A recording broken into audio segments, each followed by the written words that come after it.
Shalom, kembali lagi berjumpa di 5 Minutes Devotion. Saat ini kita akan bersama-sama mendengarkan Evangelis Gabriel Ivon membawakan renungan 5 menit yang memberkati kita semua. Mari kita sama-sama berdoa. Terima kasih Tuhan Yesus untuk hari ini Tuhan, kami bersyukur kalau kami boleh ada Tuhan semua karena penyertaan-Mu ya Bapa. Saat ini kami sama-sama mendengarkan renungan, kiranya renungan itu boleh bertumbuh di hati kami, boleh membuahkan buah-buah yang baik dalam kehidupan kami. Terima kasih Tuhan Yesus, hanya dalam nama-Mu kami siap mendengarkan. Haleluya, amin. Selamat menyaksikan, Tuhan Yesus memberkati. Shalom, saudara yang terkasih dalam Tuhan, kita jumpa kembali di 5 Minute Devotion by GB Keluarga Allah Blessing. Saya berharap kita semua dalam keadaan yang sehat, dalam keadaan yang baik dan dalam lindungan Tuhan. Dan hari ini di kesempatan kali ini, saya akan membagikan kepada saudara bagaimana kita dapat bertahan dan menang dalam menghadapi tantangan dalam kehidupan kita, dalam iman kita, pengharapan kita dalam Kristus Tuhan kita.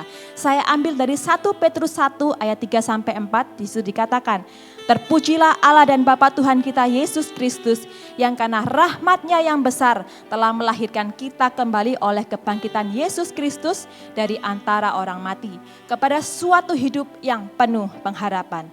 Untuk menerima suatu bagian yang tidak dapat binasa, tidak dapat cemar dan yang tidak dapat layu, yang tersimpan di sorga bagi kamu. Dan Bapak Ibu Saudara, hal yang paling kita butuhkan untuk dapat bertahan dan menang dalam menghadapi tantangan dalam kehidupan kita adalah kita harus mempunyai pengharapan.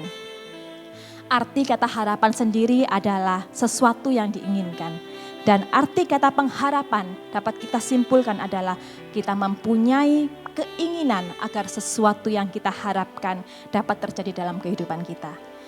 Ada beberapa contoh pengharapan saya sebutkan, misalnya orang yang sakit tentunya pasti akan berharap dia mendapatkan kesembuhan. Dan orang yang sedang mengalami ujian atau tes mungkin ya, berharap kalau dia akan mendapatkan nilai yang terbaik dalam ujiannya itu. Atau juga kita sebagai orang tua, kita juga pasti berharap kita mempunyai anak-anak yang sehat, anak-anak yang baik dan yang sempurna. Dan lain sebagainya, banyak contoh dalam kehidupan ini tentang pengharapan. Nah Bapak Ibu, di Alkitab mengatakan bahwa kehidupan orang Kristen adalah kehidupan yang penuh dengan pengharapan. Dikatakan dalam 1 Petrus 1 ayat 3-4 tadi, bukan hanya pengharapan yang sifatnya fana, tapi pengharapan kita sifatnya kekal dalam Kristus Yesus. Dan kalau Tuhan sudah mengaruniakan kepada kita pengharapan yang sifatnya kekal, keselamatan yang kekal, apalagi hal-hal yang ada di dalam dunia ini yang sifatnya fana, Tuhan pasti akan memberikannya pada setiap kita. Dan kalau Tuhan sudah menjanjikan keselamatan itu, Bapak Ibu Saudara terkasih, Dia pasti memberikan kita kekuatan, memberikan kita damai sejahtera dan sukacita untuk melewati kehidupan kita yang penuh dengan tantangan. Dan hari ini saya juga mau mengingatkan kembali kepada kita bahwa sumber pengharapan kita adalah pada Allah Tuhan kita Yesus Kristus saja sendiri. Janganlah kita menaruh pengharapan kita kepada hal-hal yang sifatnya fana, mungkin seperti keluarga, mungkin kekayaan, kesehatan kita, ketenaran kita, pasangan kita, ataupun power yang kita punya. Karena hal itu sewaktu-waktu dapat diambil dalam kehidupan kita. Tapi marilah kita taruh kepercayaan kita, pengharapan kita kepada tangan kasih Kristus. Karena kita percaya bahwa pengharapan kita dalam Kristus Yesus tidak akan pernah mengecewakan. Dalam Roma 15 ayat 13 berkata, semoga Allah sumber pengharapan memenuhi kamu dengan segala sukacita dan damai sejahtera dalam iman kamu, supaya oleh kekuatan Roh Kudus kamu berlimpah-limpah dalam pengharapan. Dan di sini dikatakan pengharapan yang kita miliki bukanlah pengharapan yang kosong Bapak Ibu, tetapi kita memiliki pengharapan yang penuh, bahkan berlimpah-limpah. Amin. Dan kita percaya bahwa pengharapan kita dalam Kristus Yesus tidak akan pernah mengecewakan. Saya pernah membaca riset tentang seorang profesor yang mengadakan penelitian tentang tikus, di mana dia membuat penelitian di dalam laboratoriumnya. Dia menyediakan kotak berisi air, kemudian dia memasukkan seekor tikus ke dalam air itu, dan kemudian dia mematikan semua lampu di laboratorium itu. Dan apa yang terjadi? Tikus itu pun akhirnya meronta-ronta ingin keluar, dan hanya bertahan 3 menit saja tikus itu kemudian mati dan tenggelam. Dan di lain acara lagi dia mengadakan penelitian yang lain, dia mengadakan penelitian di mana seekor tikus juga dimasukkan ke dalam box yang sama diisi dengan air.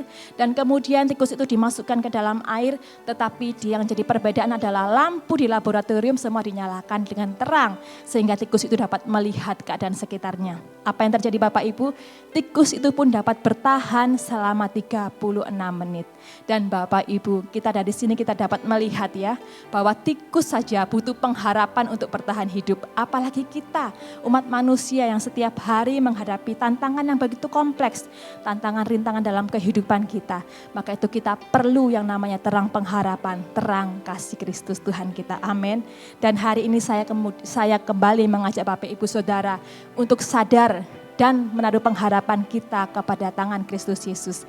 Karena kita percaya bahwa pengharapan kita dalam Tuhan tidak akan pernah mengecewakan. Mari saya akan berdoa buat Bapak Ibu sekalian.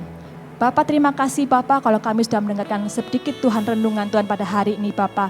Kami percaya Tuhan, kami diingatkan Tuhan agar kami menaruh pengharapan kami sepenuhnya dalam tangan kasih Kristus Tuhan.